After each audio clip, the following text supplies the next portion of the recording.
Hey, Simon here, your chief electrician in Switch Life On. Now this is part 2 of a little series related to controlling your emotions, how you can do it, should you do it. So part 1, what we did is we went through a list of how people kind of inadvertently do this by things like numbing themselves with booze and drugs, going to a football match, blowing off steam, whatever it is. And at the end of that, what we talked about was how through working with me, it's not something you would necessarily do accidentally, but it's something you can do on purpose. You can choose how you want to feel. You can choose to feel good when otherwise in the past, bad emotions might have taken you over. So what we're going to do now quickly is look at a few examples of what might happen when you do that. Let's imagine that you've got an unexpected meeting with the boss. What might happen with uncontrolled emotions? Your brain will be thinking, what's that all about? Your animal side, your emotional side, could feel sick. You could feel anxious. You might overthink it. You might think, oh no, it's all going to go horribly wrong. And the result of that, the feelings that you get out of it, and feelings are basically a mixture of what you're thinking and what your emotional animal side is feeling, could be terrible. You might be thinking, I can't bear the tension. What is the boss going to say? Now, let's switch that around and imagine what would happen if you were calm. You could even think it might be a good thing. You might be getting a promotion. You might learn something about your job. Who knows? The main thing is, you wouldn't worry about it because you don't know till you're in the room.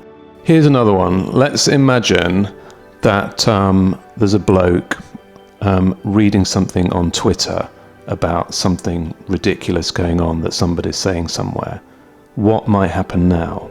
Well, his thought is going to be, what on earth are people saying now? He could then have a reaction along the lines of getting angry, hot, sweaty, annoyed, frustrated, maybe even threatened that his place in society is under threat by these thoughts that he just really doesn't agree with.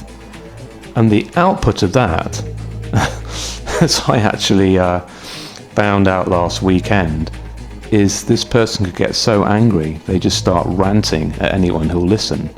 And like last weekend, there was an incident where like a pretty kind of close friend just started ranting on and on and on about a certain issue that's in the news a lot all night and got completely wrecked and basically kind of bored the pants off everybody else by ranting. Now let's imagine what would happen if that situation occurred and the person read that exact same information, but their emotional reaction was one of calmness. Same thoughts. What are people saying now? But from a calm, confident perspective, they might even be a little more curious from an emotional perspective as to what's going on. And the output could well be that they're idiots, but it's nothing to do with me. I'm not threatened by it. I'm not bothered. Let them get on with it. Do what they want. Very different output. Another quick example. Let's imagine somebody's going on holiday and they think, I have to take a flight to get there. But emotionally, let's imagine they have a phobia about flying. So they have a phobia, fear, they start having panic attacks before the flight. It's all a nightmare. And they're thinking, oh no, I'm absolutely dreading this. What you really want to think is, I've got to take a flight, but to get excited about the holiday ahead, to stay calm emotionally and to actually be excited about what's going to happen. And as a result of that, that person is thinking, I can't wait to go. Quick tip, that's basically how you get over a phobia. You stop thinking about previous reactions you've had in the past and you project yourself forward to a wonderful outcome for the next time you do it. And that's the thing emotionally you focus on. Now let's say you're out and about and there's somebody you really fancy. You think, whoa, they are so hot, they look great. And let's imagine a poor emotional reaction to that. It could be depression, anxiety, self-loathing, and your feeling that comes out of that is, well, I don't want to risk looking stupid, I'm not going to talk to them, I don't want to risk that like derision I'm going to get by being rejected. However, let's switch that emotional feeling around, exactly the same thought, same person, same bar, same situation, same everything, same thoughts, and you're thinking, wow, that person's hot. But now look at it and imagine that you have a confident and calm emotional reaction to that, full of self-belief. Your immediate thought, your feeling that comes out of it is time for action. I'm going in, confident, I'm going to make it work. Last one happens a lot. Somebody has been critical to you.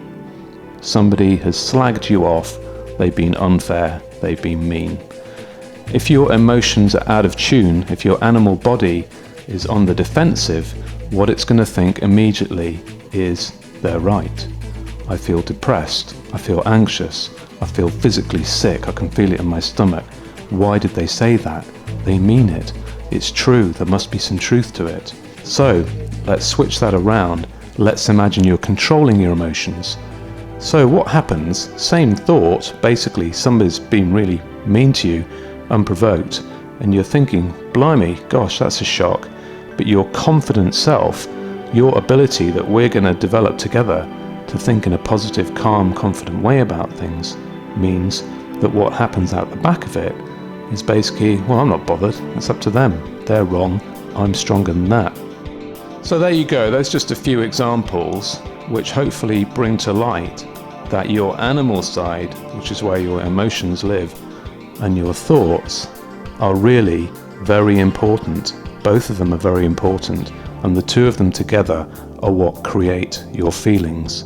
So what we'll do together is we'll make sure that your thoughts can calm down the animal inside you to make you confident and happy.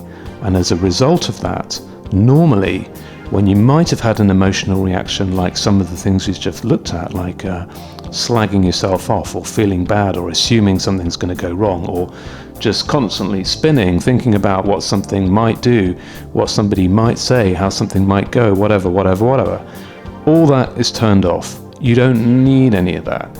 It's not of any use. It doesn't help you move forward.